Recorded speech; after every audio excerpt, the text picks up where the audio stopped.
கிறிஸ்துவுக்குள் அருமையானவர்களே, இந்த நாளிலும் தேவனுடைய வார்த்தையோடு, பரிசுத்த வேதாகமத்திலே உள்ள தேவனுடைய வார்த்தையோடு உங்களை சந்திக்க எனக்கு கிடைத்த நல்ல வாய்ப்புக்காக இயேசுவின் நாமத்தில் பிதாவாகிய தேவனுக்கு ஸ்தோத்திரம்.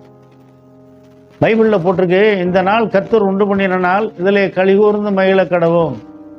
சங்கீதம் 118:24 வசனம். பைபிள் படிக்கிற அநேகர் எல்லாருக்கும் நல்லா தெரியும். பைபிள் ஒரு வசனம் சொன்னாலே இந்த இடத்துல, இந்த புக்கில் இந்த இடத்துல இருக்கின்றது உங்களுக்கு தெரியும். தவறுகள் வரலாம், ஆனாலும் கையில் ரெஃபரன்ஸு சத்திய வசனம் இருக்கிறதுனால அதன்படி நம்ம நடக்க வேணும்.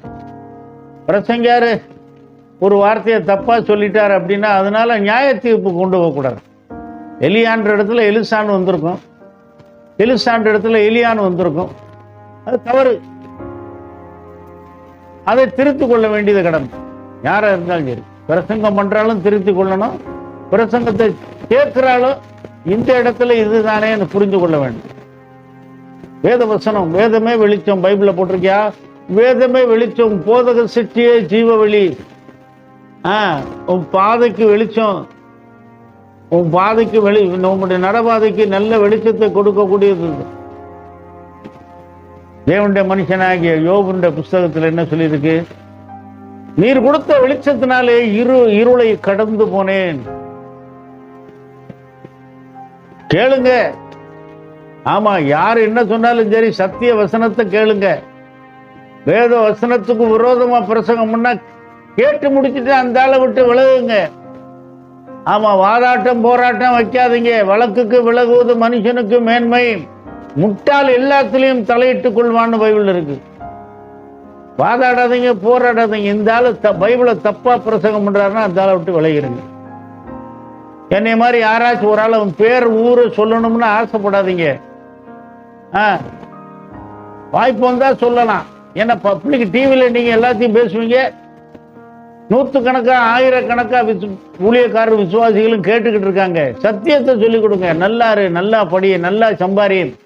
பெண்களை எல்லாம் நல்லா படிக்க வைங்க, ஆம்பளை பிள்ளைய நல்லா படிக்க வைங்கயா. ஆமா, நல்ல ஒழுக்கத்துல சொல்லிக் கொடுங்கய்யா. பக்தின்னா என்ன? பக்தி காலமெல்லாம் தலைமுறை வெட்டாம இருக்கிறது பக்தியா? கிறிஸ்தவங்களுக்கு சொல்றேன், I am breaching to the Christians, be careful, don't blame me. என்னை குற்றப்படுத்தாதீங்க. ஆமா, தலைமுறை நிறைய வளர்க்கறது, நிறைய தாடி, 20 வயசுல 40 வயசு மாதிரி தாடியை வளர்க்கறது, இதெல்லாம் தேவையில்லாத வேலை. பக்தி தலைமுறையிலையா இருக்கு பைபிள்ல? இயேசுனார் என்ன சொன்னாரு? இயேசுனார் என்ன சொன்னாரு? இயேசுனாருடைய கட்டளை என்ன? ஒருவன் என்னை பின்பற்றி வர விரும்பினால் என் கட்டளைகளை கை கொள்ள கடவன். ஒருவன் இடத்தில் அன்பா இருந்தால் நான் சொன்னபடி அவன் நடக்க கடவன். பைபிள் இருக்கியா? இயேசு என்ன சொன்னாரு? தாடி வைக்க சொன்னாரா? தாடி வச்சதும் உண்டு, தாடியை சிறைச்சதும் உண்டு. பைபிள் இருக்கு. அது பக்தியின் பாதையா? பக்தின்னு என்ன? 25 வயசுல 50 வயசு மாதிரி இருக்கணுமா? அதான் பக்தி? யார் சொன்னது? ஊருக்கு ஊர் ஒவ்வொரு ட்ரெஸ் பண்றாங்க. அவனை போய் நான் குற்றப்படுத்த முடியாது. தகுதியான வஸ்திரம் உடுத்தணும், அவ்வளவுதான். உன் தலை இருக்க மயிரெல்லாம் எண்ணப்பட்டிருக்குன்னு ஒரு வசனம் இருக்கு. என்ன முடியுமா யாராலையும்? என்றவரை தப்புன்னு சொல்ல முடியுமா? மத்தேயு 10:30 இருக்குது. பக்தின்னு என்ன? அடுத்தவனுக்கு தீமை செய்யக்கூடாது, வாயில நல்ல வார்த்தை இருக்கணும்யா. பக்தி பக்தின்றீங்க. யாரா இருக்கட்டும், யாரா இருக்கட்டும். What do you mean? பக்தின்னு என்ன? தன் வாயை காக்காத கண்டபடி பேசுற ஆளு பக்திமானே கிடையாது. பைபிள்ல யாக்கோபு 1:26 வசனம் இருக்கு. தன் நாவை காக்காதவன் பக்திமானே கிடையாதுயா. நேரத்துக்கு ஒரு பேச்சு பேசுறது, புத்தியில பேசுறது, ஹார்ட்ல இருந்து பேசுறது, நல்லதை பேசுறது, தீயதை பேசுறது, கெட்ட வார்த்தை பேசுறது, அதான் பக்தி. பக்திமான என்னையா? ஒரே கிணத்துல இருந்து நல்ல தண்ணியும் உப்பு தண்ணியும் வருமா? பைபிள்ல போட்டிருக்கியா? ஒரு ஊத்துல இருந்து நல்ல தண்ணி ஒரு நாளைக்கு உப்பு தண்ணி வருமா? சொல்றவனை ஏத்து பேச தெரியுது. 40 வருஷமா பைபிள் படிக்கிறவன 4 நாளைக்கு பைபிள் படிச்சுட்டு கேள்வி கேட்க வர்றீங்க. கேள்வி அப்படியா? நல்லதே சொல்லி கொடுக்க மாட்டான். அப்புறம் அவன் யார் என்ன சொன்னா என்ன? பைபிள் படிச்சு பாருங்க, எழுதப்பட்ட வார்த்தையை கீழ்படிங்க. நான் பலமுறை டிவியில பேசியிருக்கேன், யூடியூப்ல பலமுறை நான் வரேன்ல. யாரையும் புண்படுத்தணும் எனக்கு அவசியமே இல்லையா? யாரையும் ஏமாத்தி சம்பாதிக்கணும் எனக்கு அவசியமே இல்லையா? அதான் பலமுறை சொல்லியிருக்கானே. என் தேவைக்கு எனக்கு உழைக்க தெரியும், பிழைக்க தெரியும். ஏன் ஒருத்தனை நான் ஏமாத்தணும், வஞ்சிக்கணும், பக்தியின் வேஷம் போட்டுக்கிறதா தேவையா? அடிக்கடி கழுத்துல சிலுவை போட்டாலும் சரி, அந்த சிலுவையில மறித்து அடக்கம் பண்ணப்பட்ட உயிரோட வந்து ஏசுனார் என்ன சொன்னாரு அதை கவனிக்கணும். தவறான பாதையில போகாத அப்படின்னு இருக்காரு, அதான் முக்கியம். ஏசுனார் சிலுவை மட்டும் கழுத்துல போட்டா போதுமா? ஏசுனார் சிலுவையில என்ன இருக்கு? இயேசு சிலுவையிலே தன்னுடைய சரீரத்திலே நம்முடைய பாவத்தை எல்லாம் சுமந்தார். பைபிளை சரியா படிங்கயா. யாரா இருக்கட்டும், நானும் தான். நான் ஒருத்தருக்கு சொல்லிக் கொடுக்கணும்னா நான் நல்லா நியாயமா படிச்சிருக்கணும், நல்லா படிச்சிருக்கணும், செம்மையா படிச்சிருக்கணும், உண்மையா படிச்சிருக்கணும். புத்தியில கண்டுபடி பேசக்கூடாது. யார் என்ன பிரசங்கம் பண்ணாலும் சரி பைபிள்ல இருக்கு. பிரசங்கிக்கிறவன் வசனத்தின்படி பிரசங்கிக்க கடவன். சொல்ற வசனம் சரியா இருக்கா? அதைத்தான் கவனிக்கணும். சொல்ல வேண்டியதை சொல்லிக் கொடுக்காம யாரு யாரு பரலோகத்துக்கு போவா? கேள்வியா? தேவையா? தேவையா?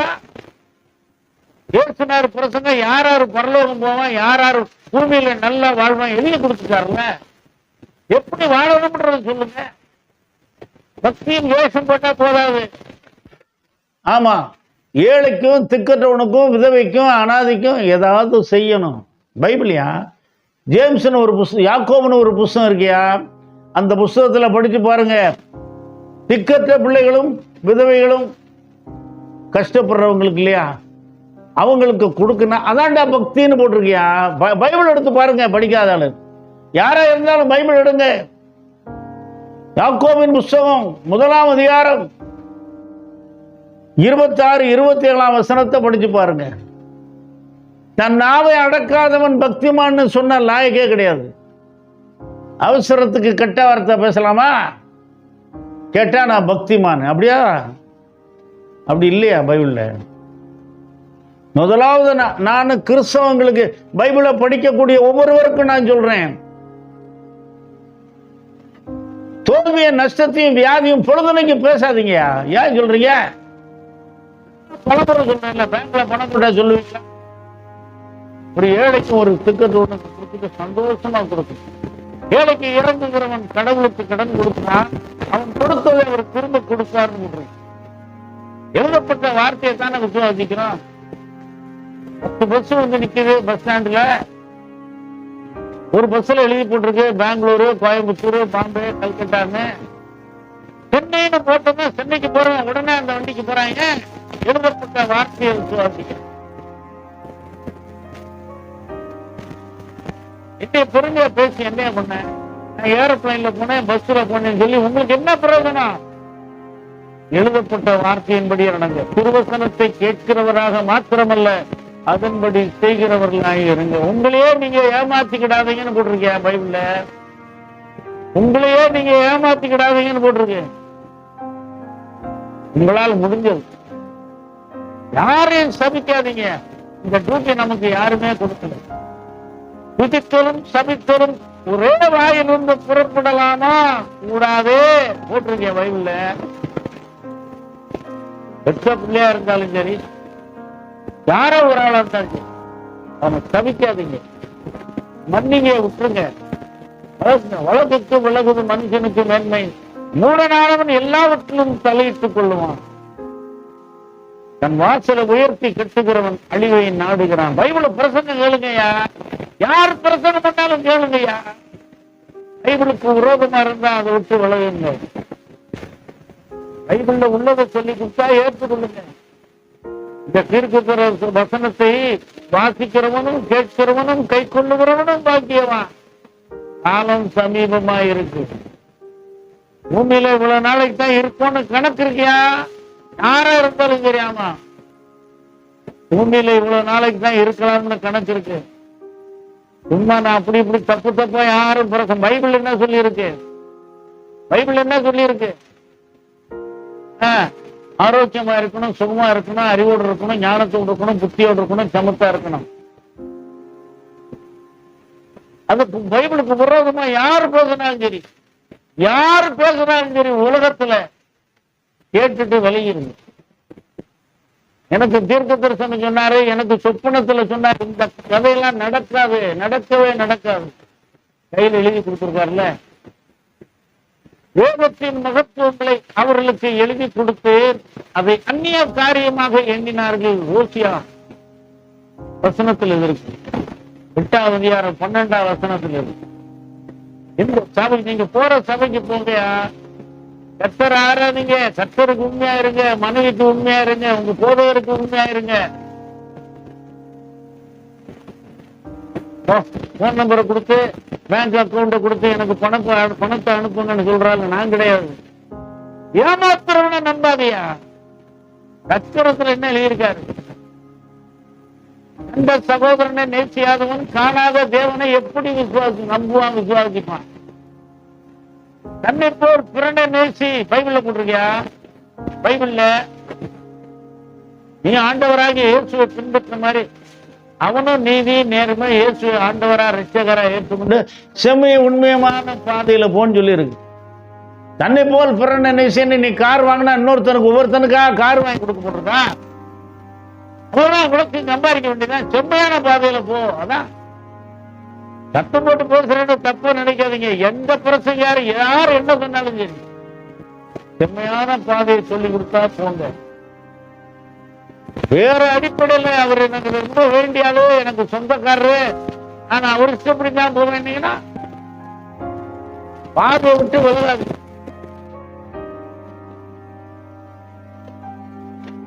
செம்மையான மரபணி சொல்லுகிறவன் உதறுகளை முத்தமிடுகிறவனுக்கு சமானம். குறைகள் இருக்கலாம், நானா இருந்தாலும் சரி, நீங்களா இருந்தாலும் சரி, செம்மையான பாதையில போகணும். தினந்தோறும் மனம் திரும்பணும். நான் தான் சொல்றேன்ல, பைபிள்ல சங்கீதம் 30ல் ஒரு வசனம் இருக்கியா? சாயங்காலத்திலே அழுகை தங்கும், விடியற் காலத்திலே களிப்புண்டாகும்.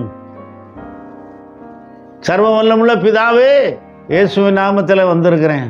என் இயேசுவே, எனக்காக பிதாவின் இடத்திலே பரிந்து பேசுகிறேன்னு எழுதி வச்சிருக்குது. என்னை மன்னிங்க, நான் செய்ய வேண்டிய வேலையை செய்யலை, சொல்ல வேண்டியதை சொல்லாம போயிட்டேன்.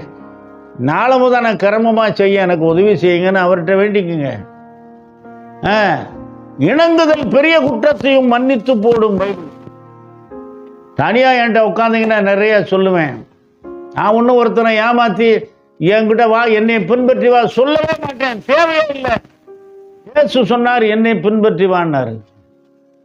அவர் சொன்னதை பின்பற்றுங்க. எந்த சபைக்கு போறீங்க, அங்க போய் சத்தியத்தை கேளுங்க. சத்தியத்தை அறிவீர்கள், சத்தியம் உங்களை விடுதலை ஆக்கணும் வசனம் இருக்கு. சக்தி கடனே வாங்காத. அப்படி வாங்கினாலும் சக்திக்கு மேல வாங்காதீங்க.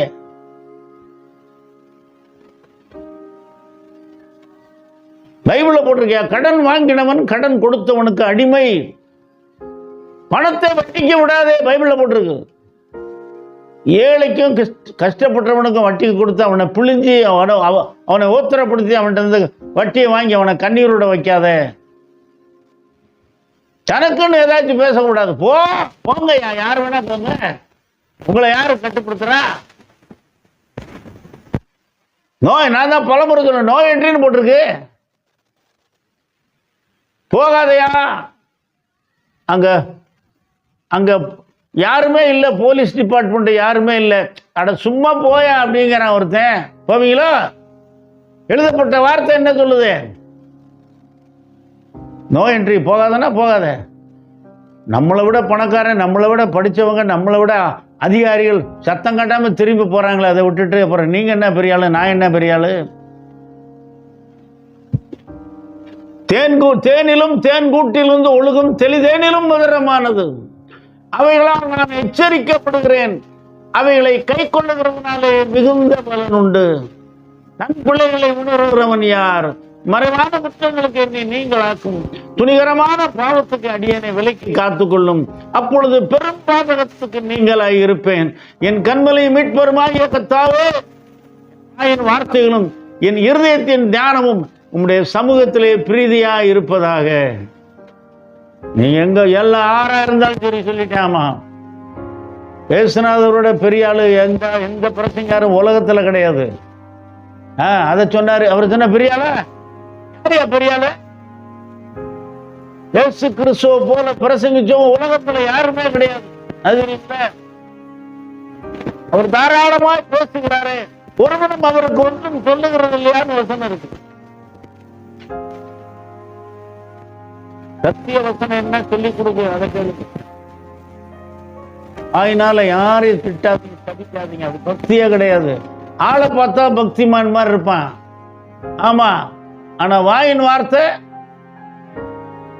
பைபிள் எல்லாத்துக்கும் சொந்தமானதியா? பைபிள்ல போட்டிருக்கு. யாக்கோபு 1:27 என்ன போட்டிருக்கு? திக்கற்ற பிள்ளைகளும் விதவைகளும் படுகிற உபத்திரவத்தில் அவர்களை விசாரிக்கணும். அதுதான் அவருக்கு முன்னால பெரிய மாசில்லாத குற்றமற்ற பக்தி. பக்தின்னு என்ன? தீமையை விட்டு விலகணுமையா?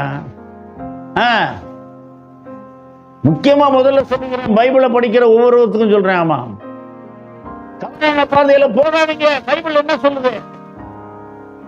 தேவனுடைய வார்த்தை என்ன சொல்லுது? சூருட்டி கையெழுத்து போய் போடாத, 100-200 கையில கொடுத்து சந்தோஷமா அனுப்பு. உன் திராணிக்கு மேல கையெழுத்து போட்டு மாட்டிக்கிட்டு கஷ்டப்படாத, கண்ணீர் விடாத. பைபிள் பத்திரிகை படிச்சு பாருங்க, தின பத்திரிகை, தினத்தோடு வரக்கூடிய தினசரி பத்திரிகையை படிச்சு பாருங்க. எத்தனை பேர் கடன் வாங்கிக்கிட்டு வாழ்க்கையை வெறுத்து போயிருக்காங்க, உலகத்தை விட்டே போயிட்டாங்க. பைபிள் வேதம் சொல்லுது, பண ஆசை எல்லா தீமைக்கு வேறுனா வேற பேச்சே கிடையாது. யாரா இருந்தாலும் சரி, பைபிள் படிக்கிற ஆளா இருந்தாலும் சரி, பைபிளை படிக்காத ஆளா இருந்தாலும் சரி, இயேசுநாதரை பின்பற்றினாலும் சரி, பின்பற்றாட்டியும் சரி, பண ஆசை எல்லா தீமைக்கு வேறு.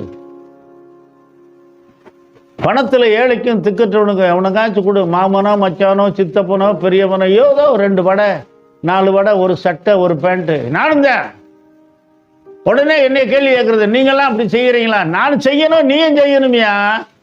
நான் உங்களை கேள்வி கேட்கக்கூடாது, நீங்க என்ன கேள்வி கேட்கக்கூடாது. கேள்வி கேட்க உட்காந்துருக்கீங்க. கடவுளை தவிர யாரையும் கேள்வி கேட்க முடியாது. கடவுளை யாரா பார்த்தது? யாரும் பார்க்கல.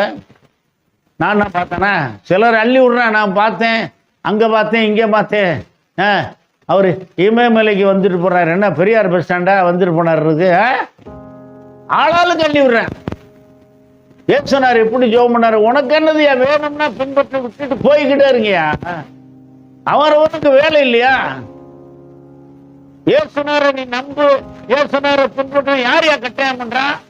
யாரும் கட்டாயம் பண்ணல. விவரம் கட்டதனமா பேசாதீங்க. ஆமா, அவன் இயேசுவை பின்பற்றணும்னா வேலை பார்த்து சம்பாரிச்சு சாப்பிட்டுட்டு போய்கிட்டு இருக்கான். ஒருத்தனை ஏமாத்தி இயேசுவை பின்பற்றி வாங்க. 5 வயசு பையனை ஏமாத்த முடியலையா? சாக்லேட்டு கேட்கிறேன், கடலை முட்டாய் வாங்கி கொடுத்தா போ, எனக்கு கடலை முட்டாய் வேண்டாம் போ. ஏமாத்த முடியல அவனே ஏத்து பேசுறான். 25 வயசால போய் ஏமாத்தி இயேசுநாதரை பின்பற்றுன்னு சொல்லிக்கிட்டு இருக்காங்களே, யாரையா சொல்றது? யாருமே கிடையாது. அநியாயமா பேசாதீங்க. அநியாயத்தை விதைக்கிறவன் வருத்தத்தை அறுப்பான். எழுதி வச்சுங்க. நானா இருந்தாலும் சரி, எல்லாருக்கும் ஒரே வசனம் தான். அநியாயத்தை விதைக்கிறவன் வருத்தத்தை அறுப்பான். அர்த்தம் என்ன? அவரைக்காய் சொரக்காயா கிடையாது. அடுத்த குடும்பத்துக்கு தீமை செஞ்சீங்க, இருக்குது காய் காய்ச்சி முளைக்கும். ஆமா, யாரா இருந்தாலும் தப்ப முடியாது. யாருக்கும் தீமை வாயினால சொல்லாதீங்க. என் வாயினால் என் நாவினால் பாவம் செய்யாது முடிக்க நான் என் வடிகளை காத்து துன்மார்க்கன் எனக்கு முன்பாக இருக்க மட்டும் என் வாயை கடிவாளத்தால் அடக்கி வைப்பேன் என்று யாரையும் சபிக்காதீங்க. வார்த்தைக்கு வல்லமை உண்டு தெரியுமா? யாரா இருந்தாலும் சரி, காலையில பக்திமான் சொல்றது, மத்தியானம் கெட்ட வார்த்தையா பேசுறது, அப்புறம் சாயந்தரம் பக்திமான். அப்படியா தேவையா? ஒரே கணத்துல இருந்த நல்ல தண்ணி உப்பு தண்ணி வரணுமையா? பைபிள் இருக்கியா? என் பிரியமான சகோதரரே, ஒரே ஊற்றில் இருந்து நல்ல தண்ணி உப்பு தண்ணி வருமா, தித்திப்பான தண்ணி அப்புறம் புளிப்பான தண்ணி அப்படியே வருமா? இங்க இருந்து ஏன் வருது? இருதயத்தின் நிறைவினால் வாய் பேசும்னு ஏசுனார் சொன்னாரியா. கேள்விக்கு மேல கேள்வி கேட்காதீங்க. எத்தனையோ கேள்விக்கு பைபிள்ல பதில் இல்ல.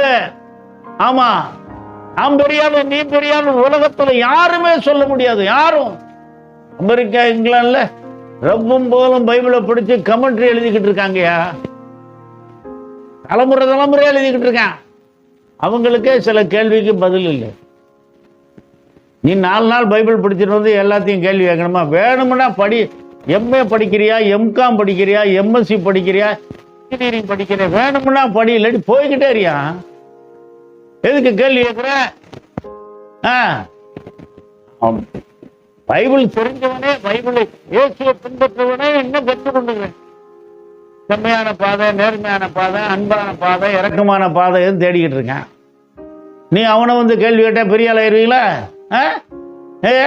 யாரா இருந்தாலும் தெரியுமா? நான் பலமுறை சொல்லியிருக்கேன், பைபிளுக்கு அத்தாரிட்டி உலகத்துல யாரும் கிடையாது.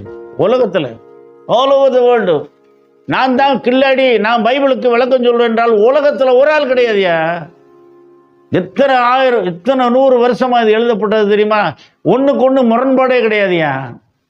செம்மையா வாழு, உண்மையா வாழு, அதான் எழுதியிருக்கு. என்ன எழுதியிருக்கு? எழுதப்பட்ட வார்த்தைக்கு கீழ்ப்படிங்க. யாரா இருந்தாலும் சரி. தத்துவம் பேசாதீங்க, ஆய்வுன்னு அரட்டாத, யாரையும் அரட்டாத. அவனவன் தன் தன் பாரத்தை சுமப்பான். பைபிள் பைபிள்ல எழுதுனது சொல்றேன். திக்கற்ற பிள்ளைகளும் விதவைகளும் படுகிற உபத்திரவத்தில் யாரோ ஒருத்தர், சொந்தக்காரரோ அந்நியனோ யாரோ, உங்களால் ஏன்றது உங்கள்கிட்ட கொஞ்சம் தானே இருக்கு. உலகத்துக்கே ஓனர் அவர் தான், பரமபிதா. பூமி அது நிறைமும், உலகம் அதில் குடிகளும் கத்துடையது. நல்லா உழைக்கிறீங்க, நல்லா சம்பாதிக்கிறீங்க, நல்ல சுகபலம் கிடைச்சிருக்குது. அதில் கொஞ்சம் மலை ஏசுனார் இங்கே மலை மேலே உட்காந்துருக்காரா, மரத்தடியில் உட்காந்துருக்கிறாரா, பெரிய படத்தில் உட்காந்துருக்கிறாரா, வீட்டில் ஒரு மூலையில் ஒரு சிலை வைக்க சொன்னாரா? சிலை வச்சா சிலை அப்படியே இருக்குமியா? ஏசுனார் படம்னு ஒரு படத்தை போட்டு மாலை போட்டா அப்படியே இருக்கும்.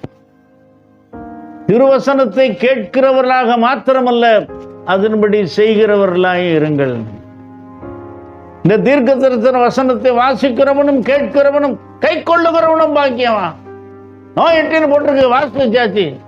ஒரு ஆள் சொல்றாரு, இந்த வழியா போகாதையா, நோ என்ட்ரி.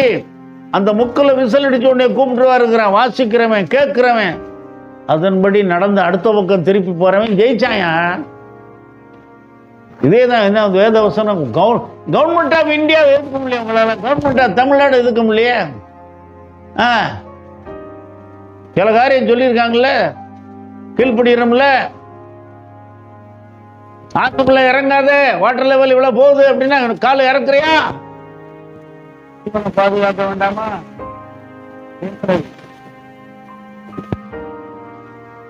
சட்ட புஸ்தகம் நம்ம நல்லா இருக்கிறதுக்காக எழுதி கொடுத்தது. குறைகள் இருக்கலாம், நிறைவான பாதைக்கு போங்க. தவறான வழியில ஒரு ஆள் சொல்லி தந்தானா அவனை பின்பற்றாதே. வழிகாட்டிய நம்பாதே, பைபிள்ல போட்டிருக்கு. மீகா 7:5 தப்பா சொல்லி தர்றானா அவனை பின்பற்றாதையா.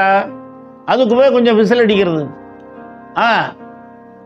அப்புறம் ஒரு டான்ஸ் ஆடுறது, அப்படியா பைபிள்ல போட்டிருக்கா?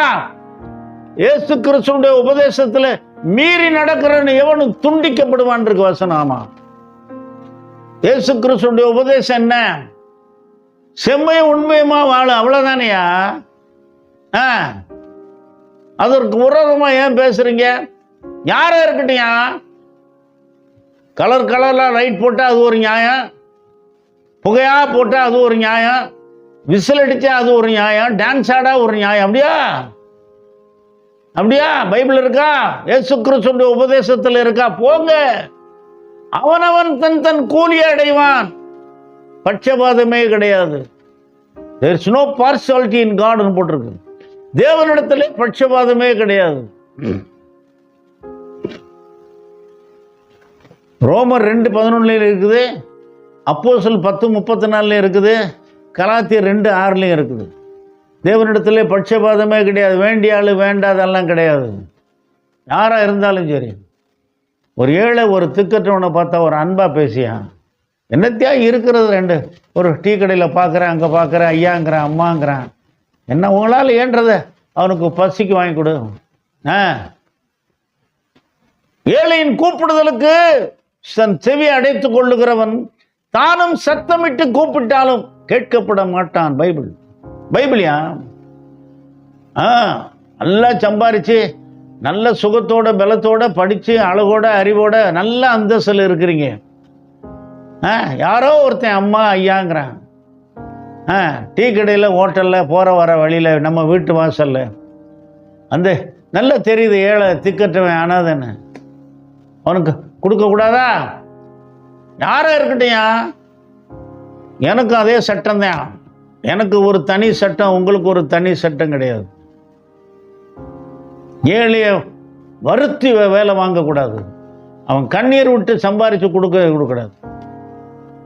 தனக்கு அதிகம் உண்டாக ஏழையை ஒடுக்கிறவன் தனக்கு குறைச்சல் உண்டாக ஐஸ்வர்யவானுக்கு கொடுப்பான். பைபிள் இருக்கு. இரக்கம், அன்பு, இரக்கமுள்ள ஒரு பாக்கியவான்கள் அவர்கள் இரக்கம் பெறுவார்கள். பைபிள் இருக்கியா? ஏசுனார் சொன்னது. ஏசுனார் சொல்லும் போது நான் பக்கத்தில் நின்று பார்த்துக்கிட்டா இருந்தேன்.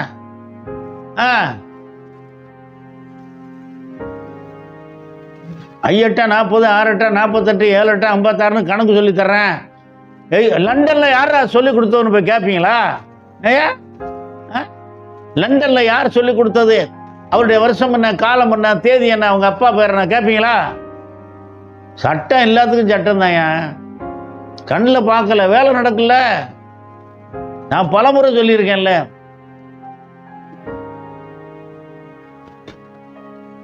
பக்தி என்றால் என்ன?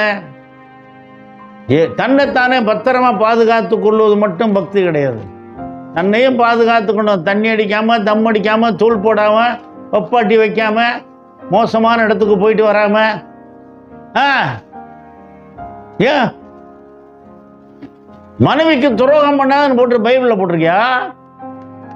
சட்ட புஸ்தகத்துல எல்லாம் பரவாயில்லன்னு இப்படி சொல்லலாம். பிள்ளையானவன் நடக்க வேண்டிய வழியிலே அவனை நடத்து, முதிர் வயதிலும் அதை விடாது இருப்பான். கோவிக்காதீங்க. பலரையும் பார்த்துட்டேன். பிள்ளைகளை 10 வயசுல கவனிக்க வேண்டிய அளவு கவனிக்கிறது கிடையாது. அதனால அவன் 20 வயசுல என்ன செய்யறான்? போமா அப்படிங்கிறான். யாரால வந்தது? உங்க வாயின் வார்த்தை தப்பா சொல்லி கொடுக்குறீங்க. நம்ம சொல்லி கொடுத்தா நம்மள கேள்வி கேட்குறீங்க. தேவையா? நாவ அடக்காதவன் பக்திமானே கிடையாதுயா. பைபிள்ல போட்டிருக்கியா? வேற வழி இல்லாம சொல்றேன். ஐயா, பத்திரமா ஒரு வண்டியை பாதுகாக்கக்கூடிய ஒரு கெப்பாசிட்டி, ஒரு எபிலிட்டிக்கு வாங்குறதுக்குள்ள வண்டியை வாங்கி கொடுக்குறீங்க. அவன் சம்பாரிச்சு ஒரு வண்டி வாங்கினா அவனுக்கு ஒரு அவனோட கஷ்டம் தெரியும்.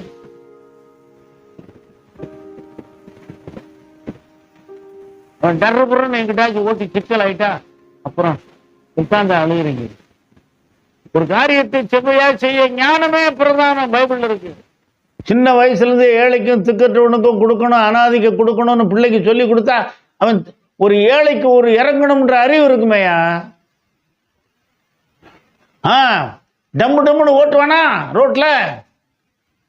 இரும்பு போய் ஒருத்தனை இடிச்சுட்டு அப்புறம் என்ன பண்ண முடியும்? சாரின்ற ஒரு வார்த்தையில சமாளிக்க முடியாது.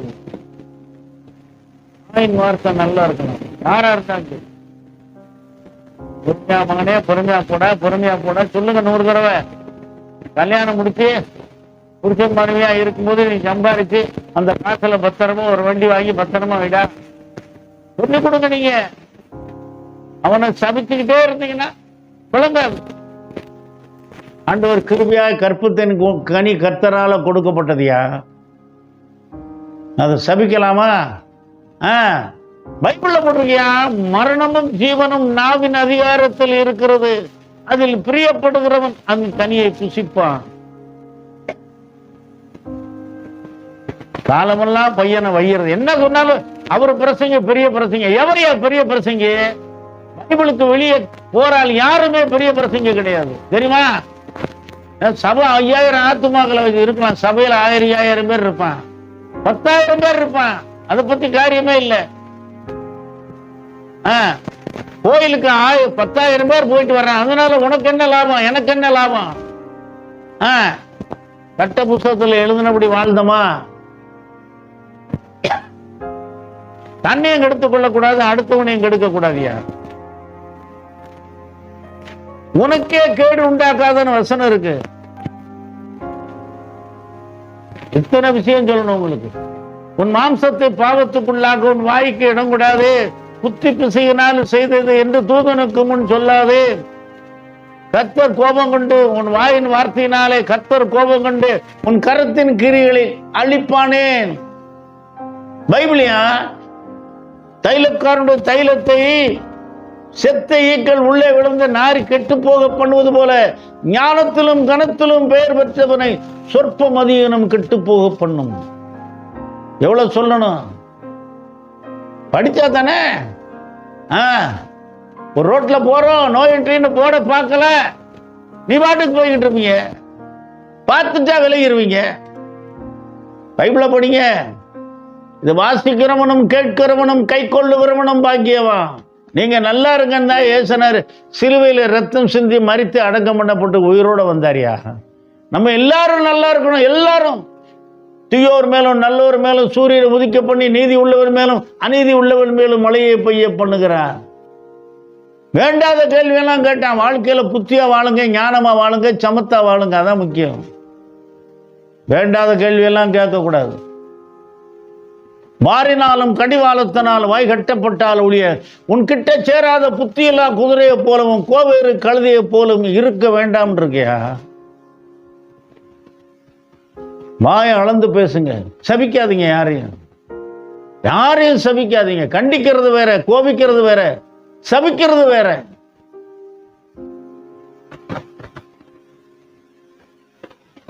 இயேசுவின் நாமத்தில் கேட்ட எல்லாரையும் ஆசீர்வதிக்கிறேன். திக்கற்றவனும் விதவைகளும் அனாதிகளும் படுற கஷ்டத்தில் ஏதோ கொஞ்சம் கொடுங்க, கொஞ்சம் கொடுங்க. உங்களால் ஏன்றதை கொஞ்சம் கொடுங்க.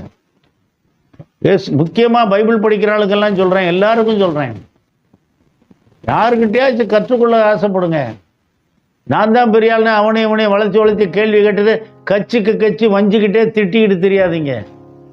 எந்த மந்திரியும் எந்த தலைவரையும் எந்த கட்சி தலைவரையும் திட்டாதீங்க, சபிக்காதீங்க. பைபிள் இருக்குது.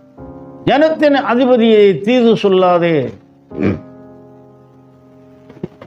யாரா இருக்கட்டும், நல்லது செய்யுங்க, நல்லது செய்யுங்கன்னு சொல்லுங்க. இயேசுவின் நாமத்தில் கேட்ட எல்லாரையும் ஆசீர்வதிக்கிறேன். எல்லாரையும் நேசிக்கிறாள் நேசிங்கயா. ஜாதி மதம் பணம் படிப்பு எல்லாம் பார்க்காம எல்லாரையும் நேசிக்கணுன்ற ஒரு ஆட்சினா அதான் நல்ல ஆட்சி. எல்லாரையும் நேசிக்க வேண்டாமா?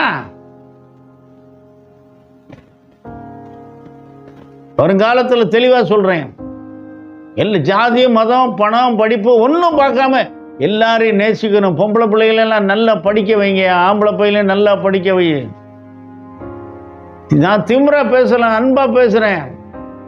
நான் 5 பாஷை பேசுறவன், இந்தியா பூரா சுத்தினவன் தெரியுமா? இதெல்லாம் சொல்லி உங்களுக்கு என்ன பிரயோஜனம்? நீங்க சமத்தா இருக்கணும், உங்க பிள்ளைகளும் சமத்தா இருக்கணும். அதுக்காக சொல்றேன். என்னுடைய அறிவு உங்களுக்கு வராது, நீங்க படிச்சா தான் வரும். ஆமா, கேட்ட எல்லாருக்கும் சொல்றேன். ஆமா, எல்லாருக்கும் சொல்றேன். நல்ல தமிழ் படிங்க. உலகத்திலே சூப்பர் லாங்குவேஜ் தமிழ். ஆமா, சில தமிழ் வார்த்தைக்கு இங்கிலீஷ்லயே கிடையாதுயா, அர்த்தமே கிடையாதுயா. தெரியுமா? இங்கிலீஷ் வார்த்தையே கிடையாது தெரியுமா? அவ்வளவு நேர்த்தியானது பரிசுத்த வேதாகமம் தமிழ் பாஷை. தமிழ்நாட்டில் உள்ள யாரா இருந்தாலும் சரி, உலகத்தில் எங்க போனாலும் தமிழை மறக்கவே மாட்டாங்க. அவனை மறக்க சொன்னாலும் மறக்க முடியாது தெரியுமா? ஒரு தமிழ் பேசுறாள் அமெரிக்கா இங்கிலாந்துல யாரும் பார்த்தீங்கன்னா உடனே கை கொடுப்பாயா. ஹே how are you, you are from India, O Tamil Nadu, hey fine தெரியுமா? தமிழ் பாஷைக்கு அவ்வளோ ஒரு உறவு இருக்கியா தெரியுமா? இயேசுவின் நாமத்தில் எல்லாரையும் ஆசீர்வதிக்கிறேன். யாரையும் திட்டாதீங்க, யாரையும் சபிக்காதீங்க. தங்களுக்கு ஒரு அந்தஸ்து இருக்குன்னு கண்டபடி பேசாதீங்க. ஏழைக்கு திக்குன்னு கொடுத்தா தான் அதான் பக்தி. கிறிஸ்தவங்களுக்கெல்லாம் சொல்கிறேன், கழுத்தில் சிலுவை போட்டால் போதாது. கழுத்தில் சிலுவை போட்டால் அர்த்தம் என்னையா? நான் ஒரு கிறிஸ்தவன், யாருக்கும் உதவி செய்வேன்னு அர்த்தம். அந்த சிலுவையில் மரித்த இயேசு என் கூட இருக்காரு, எனக்கு புத்தி சொல்கிறாரு, ஞானம் சொல்கிறாரு, அறிவு சொல்கிறாரு. என்னால் இயன்ற உதவியை உங்களுக்கு செய்வேன், நான் உங்களுக்கு தீமை செய்ய மாட்டேன் அப்படின்றதுக்கு தான் சிலர் சிலுவை போடுறாங்க கழுத்தில். சிலுவையில் மரித்த இயேசு தான் மேலானவர். நம்முடைய பாவத்தெல்லாம் சிலுவையிலே தன்னுடைய சரீரத்திலே சுமந்து தீர்த்தார். கேட்ட எல்லாரையும் இயேசுவின் நாமத்தில் ஆசீர்வதிக்கிறேன். தேவனுடைய கிருபை உங்களை அவரோடு இருக்கும். தேவ பக்தி என்றால் வாயினால அளந்து பேசுங்க, யாரையும் சபிச்சிடாதீங்க. கண்டிக்கிறது வேற, புத்தி சொல்றது வேற, சபிக்கிறது வேற. பைபிள் இருக்கியா? மரணமும் ஜீவனும் நாவின் அதிகாரத்தில் இருக்கிறது. இயேசுனார் சொன்னார் ஒரு தடவை, நீ சொன்னபடி உனக்கு நடக்கும். தரக்குறைவா யாரையும் பேசாதீங்க. இவன் கல்யாணம் முடிச்சா வீட்டை விட்டு போயிடுவான், இவன் கல்யாணம் முடிச்சா வீட்டை விட்டு போயிடுவான்னா கரெக்டாக போயிடுவான். இவன் கல்யாணம் முடிச்சா எங்கே இருந்தாலும் எங்களை கவனிப்பான், எங்கே இருந்தாலும் எங்களை கவனிப்பான், எங்கே இருந்தாலும் எங்களை கவனிப்பான்னு சொன்னால் அவன் கவனிப்பான். இயேசுனார் சொன்னார், இருதயத்தை நிறைவினால் வாய் பேசும். வாயை காக்கல பக்திமான் பக்திமான், அதுக்கு அர்த்தமே இல்லை. பைபிளில் போட்டிருக்கு. பைபிள் வச்சவங்களாம் படித்து பாருங்க. யாக்கோபு 1:26, 27 படித்து பாருங்க. நல்லா இருப்பேன், நான் சோகமாக இருப்பேன், யாருக்கும் தீமை செய்ய மாட்டேன், யாரையும் வயிற்றில் அடிக்க மாட்டேன், யாரையும் ஏமாற்ற மாட்டேன், வேலைக்கு தக்க கூலி, கூலிக்கு தக்க வேலைன்னு பேசுங்க. இயேசுவின் நாமத்தில் கேட்ட எல்லாரையும் ஆசீர்வதிக்கிறேன். தேவனுடைய கிருபை உங்கள் யாவரோடு கூட இருப்பதாக.